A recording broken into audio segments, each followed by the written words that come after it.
দেখো অনেক সকাল সকাল পুজো দিয়ে নিয়েছি। মানে 9টার মধ্যে আমার পুজো হয়ে গেছে, সমস্ত কাজ হয়ে গেছে। তাই তোমাদের একটা জিনিস দেখাতে নিয়ে আসলাম। তাই ভাবলাম আগে তোমাদের ঠাকুরটা দেখিয়ে নিই।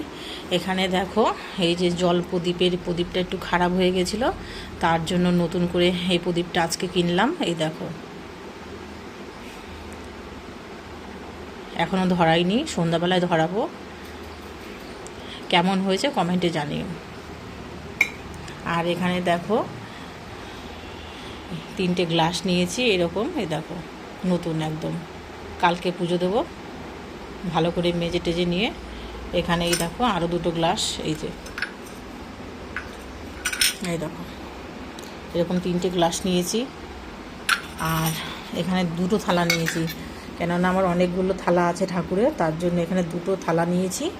আর এখানে 3টে গ্লাস। এই দেখো ঠাকুরের পুজোর বাসন আর প্রদীপটা কেমন হয়েছে অবশ্যই জানিও। এই দেখো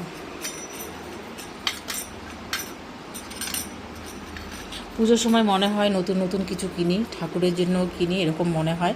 তাই জন্য মানে প্রত্যেকবার পুজোর সময় কিছু না কিছু ঠাকুরের জন্য কেনার চেষ্টা করি। আর এখানে দেখো প্রদীপটা রেখে দিয়েছি, মানে প্রদীপটা ধুয়ে নিয়ে রেখে দিয়েছি, কিন্তু ঠাকুরের বাসনগুলো এখনও ধোয়া হয়নি।